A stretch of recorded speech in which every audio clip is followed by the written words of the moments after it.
Game jams are huge developer competitions where the best developers in the world compete to make video games, and it's a great way to practice game development and get better. I've never actually competed in one, but hey, I can whoop up some playable garbage in small amounts of time. Okay, dude, this is so hard to time. Dude, it's easy. It's not.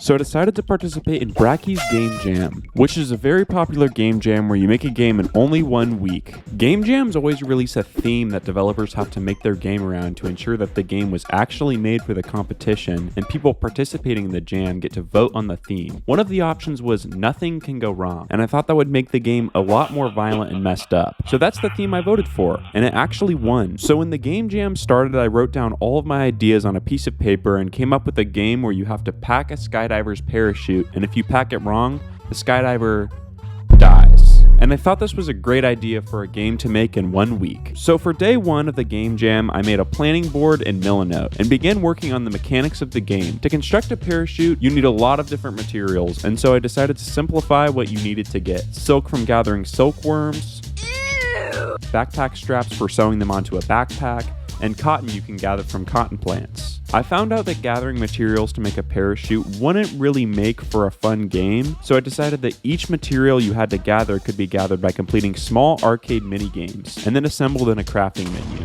After that, you could use the parachute to release your diver and see if he lives, or if he breaks all of his bones. With the planning done, I jumped into Godot and imported Bracky's character controller in for the movement of the game, made a system where you can walk up and select any of the games, and made the cotton gathering game, which was a very simple game where you click on each piece of cotton to gather it. Later on, I made it more polished, but this was the simple prototype. At the start of day 2, I downloaded GitHub for my desktop, so I could save all the changes made to the cloud. This was very useful because 1, if anything got corrupted, I could go back to the older version, and 2, I have a game design class, and my teacher agreed to let me work on this project in class as one of my assignments. GitHub made it super easy to easily sync the project between my computer at home and the computer at school, and I'm really happy I did this early on. Anyways, I decided that today would be a good day to work on the silkworm mini game, so I found some assets on poly.pizza and imported them into my game. I would have made all these assets myself, but I'm still learning how to model, and I really wanted to make this a 3D game, so I decided that borrowing free unlicensed assets would be the best way to go. Then all I had to do was make it so the hand model moved on the X and Z axis with my mouse, even though it ended up being a janky solution, and I had a fully working worm smasher. I then made it so worms randomly pop out of the ground, and with a little bit of polish, I got this mode looking pretty good. For day 3, I wanted to make a mini game that resembled making a backpack,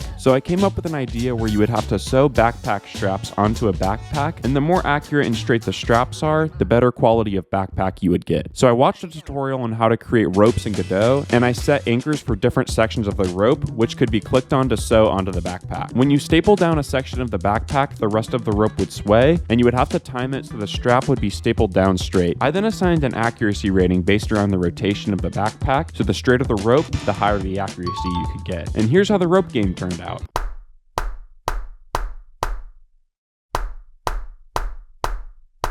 Now it was day 4 and I was halfway through the challenge. Today was the day I wanted to make sure the base mechanics of the game were complete, because I knew polishing the game and getting rid of bugs would take a very long time. So I began working on the skydiving part that plays after you craft your parachute. I found this model of a pretty stock looking low poly guy and was able to animate him hanging from a parachute by using Mixamo. I then found this helicopter model, and using Godot's animation player, I was able to animate the helicopter blades so it looked like an actual helicopter. After this, I made my parachuter guy jump out of the helicopter, and depending on the quality of your parachute, he either broke his bones and died, only broke a few bones and lives, or started doing a dance because he landed perfectly. After this, I created this crafting menu, which was pretty straightforward. Just 3 different tabs where you could purchase a chute, a backpack, and craft the completed parachute. I then made it so when you craft the completed parachute, you have to go place it in the center of the map to watch your skydiver dive. Day 5 was all about making sure all of the menus in the game looked good and were animated well. I also carved out some time to work on the branding and logo of the game. Also, after completing the main menu, I realized that it was very boring and uninteractive, so I added a feature where you can spawn in parachuters in the background.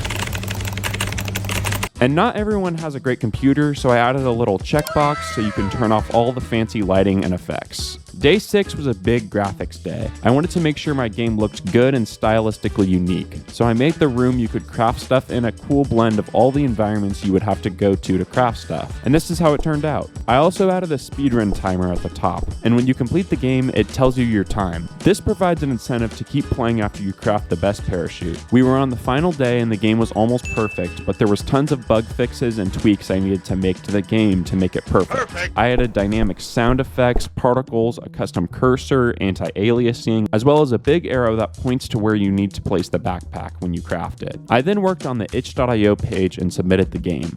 Once voting for the game opened up, I played and rated tons of great games, and here were some of my favorites. RotoCube is a very stylistic and cool looking game about making cubes roll in a specific way to solve a puzzle. It actually blew me away how this game looked, and it made me very inspired to create a game with a cool style. Bonk was a very fun game about smashing a city as a robot dog looking thing, and it was very fun to play and smash these weird slime looking creatures. Out of all these games, however, my favorite game was Devour, which was a game where you navigate a dark train and you must complete tasks as a monster chases you. This game was very fun and the style of it was just so cool. It actually had me playing for over an hour and I really had a fun time with it. Really quick, before I reveal what score I got, I know it's been a while since I've uploaded, but I have some banger videos planned, and if you enjoyed this video, please consider subscribing. Making a whole video game for every upload as well as doing all the editing takes a while, and I would really appreciate it. Anyways, back to the video. When the rating period was over, I got my score back, and my game actually did pretty well. It got placed better than most in the jam, and I was very proud of my innovation score. Overall, I'm pretty happy with how I did in my first game jam. If you wanted to go check out my game or any of the games I've talked about in this video, the links are in the description. Thank you so much for watching. I had a great time working on this project, and doing a game jam really helped me realize how much work goes into even small game projects. Anyways, thank you for watching, and I'll see you guys in the next one.